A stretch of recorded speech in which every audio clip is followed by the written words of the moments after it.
అని వీరబ్రహ్మేంద్ర స్వామి ఒక సన్యాసి రూపంతో బ్రహ్మంగారు బయటకు వస్తున్నాడట. వచ్చే బ్రహ్మంగారిని గోవిందమ్మ చూసి ఏమంటున్నాడు నాయన ఎవరి బాలుడమ్మో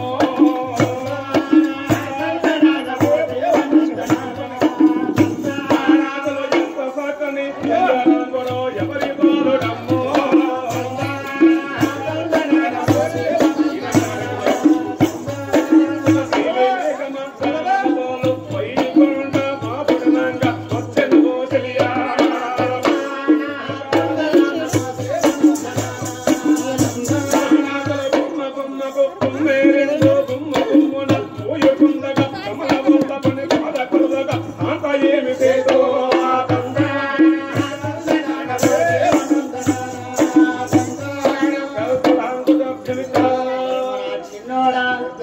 గోవింద మహాలక్ష్మి బ్రహ్మంగారిని చూసి ఏమంటున్నది?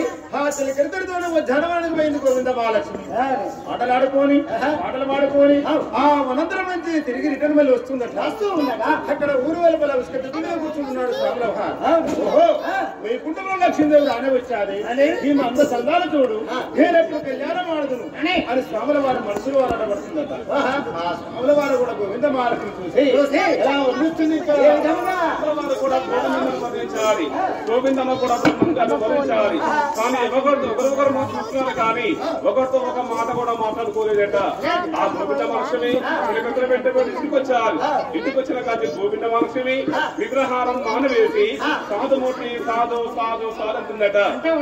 ఒరే బాబు ఇవాళ రేపు ఇంట్లో ఆడపిల్లల పెళ్లికి వచ్చిందనుకో ఎవరి బాధ ఉంటారా? తల్లికి బాధ ఉంటది. ఒకవేళ మగవాడ పెళ్లికి వస్తే తండ్రికి బాధ ఉంటది. తండ్రికి బాధ ఉంటుంది.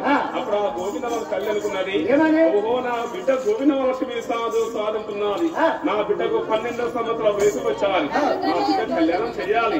తన భర్త పిలుచుకొని ఆ చెల్లికమ్మ ఎలా చెప్తున్నాడు ఆయన చెలో చెండే కాంబయో శివగోడయతో చేరయట్ల వరకే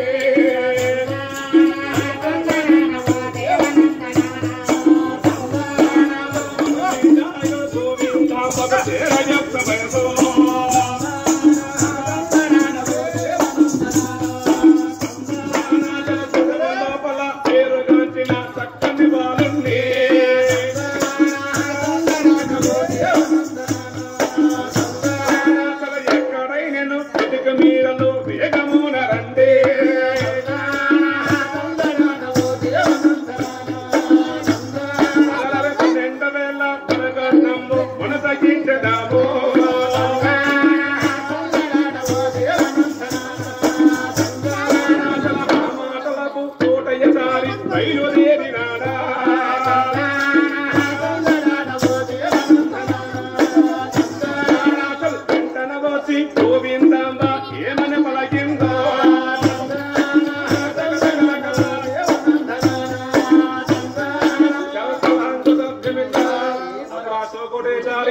వారు చెప్పిన మాటలు విని నా బిడ్డ కళ్యాణం చేయాలి అని పట్టు వస్త్రాలు కట్టుకొని మరి 2 బంగారు గొలుసులు వేసుకొని 10 ఏళ్లకు మధ్య బంగారు ఉంగరాలు పట్టుకొని 2 వెచ్చం పట్టుకొని సంబంధం కోసం శివకోటేశ్వర బయలుదేరుతుందట.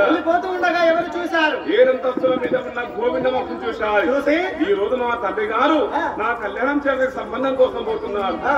మా తండ్రి సంబంధం నేను చేసుకోనంటే మా మాట పోతుంది, మా విలువ తగ్గిపోతుంది. నా మనసులో ఆ సాధు ఉన్నాడు.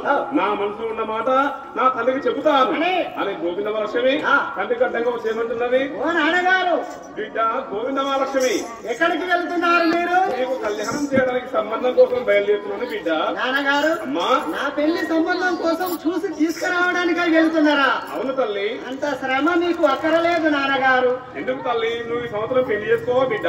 చేసుకుంటాను. మరి ఎవరు చేసుకుంటావు తల్లి? కానీ నేను చేసుకోబోయే అబ్బాయి అక్కడ ఇక్కడ ఎక్కడో లేడు. ఎక్కడ ఉన్నాడు తల్లి? మన గ్రామంలోనే ఉన్నాడు. ఏమిటమ్మా నాకు తెలవకుండా మన కులస్తుడు మన పిల్లవాడు మన గ్రామంలో ఎవరున్నారు తల్లి? నాన్నగారు మన గ్రామంలో ఆ పాత శివాలయమున ఉన్న సాధుమూర్తిని నేను పెళ్లి చేసుకుంటాను. ఎవరు చేసుకుంటావు? శివాలయమున ఉన్న సాధుమూర్తిని. అదిగో పంపుతో ఛాయలు అదిగో పంపుతో ఛాయలు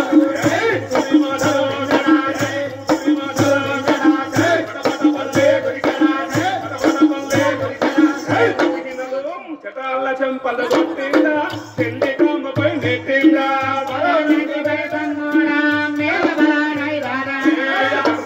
కోరము చక్కని వాళ్ళని కోరక నీవు సన్యాసిని కోర ఎక్కడి వాడు కొత్త కూడికి లేని వాడి కోర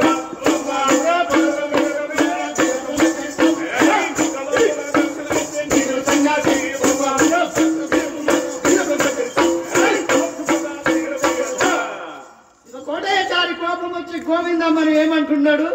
డాడీ నువ్వు తెచ్చిన సంబంధం మాత్రం చేసుకోను.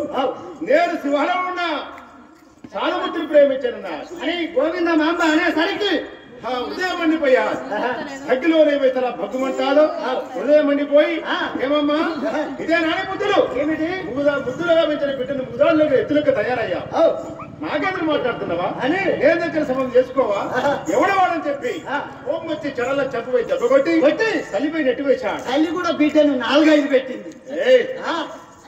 తండ్రి కొట్టా తల్లి కొట్టా పిల్లగాలు పడతారా ఏమైతారు? వస్తారు కష్టం మళ్ళా పుట్టారా? నడుపుకి వచ్చి సంపుతాల కనుక నాకెరకనా గోపదామ కళ్ళతోటి నోటి